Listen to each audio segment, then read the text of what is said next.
if someone's anxious about something, what you do is and it's getting in their way, you take what they're anxious about and you define it, because that already delimits it, right? Because one of the problems with being anxious about something is you won't speak of it. It's like Voldemort.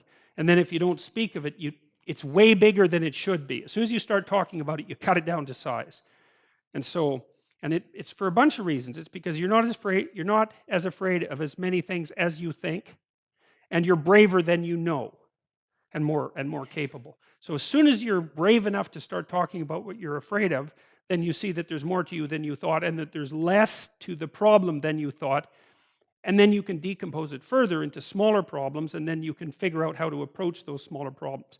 And so, and then it doesn't seem to me to be that you get less frightened, it seems to be that you get more courageous, which is way better than being less frightened, because there's lots of things to be frightened about. So if you're courageous, that really does the trick. Now the question is, what happens if you, like, let's say that you're very socially inept and you don't know how to introduce yourself or to make establish the initial parts of a relationship with anyone. And so then you start putting yourself in situations where you're required to do that. And so then the question is, how is it technically that you transform? You say, well, you learn. Well, we want to be more specific about that. What does it mean that you learn? Well, if you're dealing with someone who's particularly socially inept and you're doing psychotherapy with them, you might teach them how to shake someone's hand properly and say their name and remember the other person's name. And so you just practice that with them so that they have the motoric routine down. So that form of knowledge is built right into your body. It's like, look at the person, put out your hand, shake it, not like a dead halibut, but with a reasonable grip. Say your name, don't mumble it, look at them so that they can hear you, and then when they say their name, try to remember it. And then so you can practice that with people, and so then they develop something that's motoric, right? It's embedded right in their body. And then you can say to them, well, the other thing you can do is when you start a conversation is don't sit there thinking about what you're going to say next, because then you won't be paying attention to the person and you'll make a fool out of yourself, because you'll manifest non sequiturs, right? Because you'll get out of it's like if you're dancing and all you're paying attention to is where your feet are, then you're going to step on the other person all the time. So you want to pay attention to the other person, and then whatever automatized social knowledge you have will come to the forefront. So it's a good thing to know if you're socially anxious, right? If you're socially anxious, one of the things you should do is pay way more attention to the person you're talking to rather than less, and you should pay as little attention as possible to yourself. So if you feel yourself falling in because you're anxious, then what you do is you push your attention out and pay attention to the person, because to the degree that you've been socialized, then all your automatic responses will kick in. So, but anyway, so you go out into the social world and you learn to shake someone's hand, and you learn how to listen to them and ask them questions, because that's the next thing, because people love, you can't just ask them random questions, obviously, but if they start talking to you and you don't understand something about what they're saying, or maybe something they said is interesting and you ask them a question, they're pretty damn happy about that, because it means you're actually paying attention to them, and people actually love to be paid attention to because it hardly ever happens. So they really, really like it. And so, okay, so what's happening? Well, first of all, you're mastering the automated motor movements, right? Where to point your eyes, where to put your hands, how to move your lips, like really embodied knowledge. It's a special kind of memory, and you're practicing that. And so that's building new skills for you. And then by listening to the person and watching yourself interact, you're also generating new abstract information that enables you to conceptualize the world in a different way. So if you go out and talk to 10 different people or 50 different people, then you get to listen to what those 50 people said, you get to watch how they express themselves, and you gather a corpus of knowledge that changes the way you perceive, that broadens you as a social agent. Okay, so that's two forms of knowledge. But then there's a third one, which is really interesting, which is that, you have a lot of biological potential. And it's hard to know what potential is, but part of it is that you're capable of generating proteins that you haven't been generating. So you should get right on that, by the way. So, but the way that works in part is that if you put yourself in a radically new situation, then your brain, that there are genetic switches that turn on because of the demands of the new situation that code for new proteins. So it's as if you have latent software, that would be one way of thinking about it, that will only be turned on if you go into the situation where that's necessary. And so then you might think, well, if that's the case, how much of you could be turned on if you went a whole bunch of different places?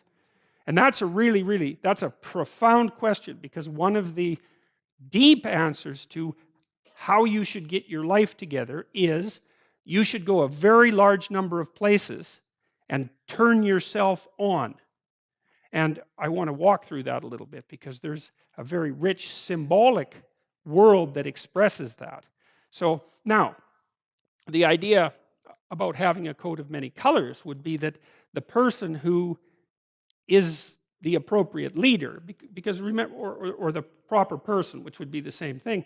One of the things that these old stories are trying to express and to figure out is, how is it that you should act, which is the same as what constitutes the ideal. Those are the same question. And the hint here with Joseph is, well, you should wear a coat of many colors, which means that you should be able to go have a drink in the pub with the guys who are, drywalling your house, and you should be able to have a sophisticated conversation with someone who's more educated in an abstract way, and that maybe you should be equally comfortable in both situations, right? Because you might think, well, there's more.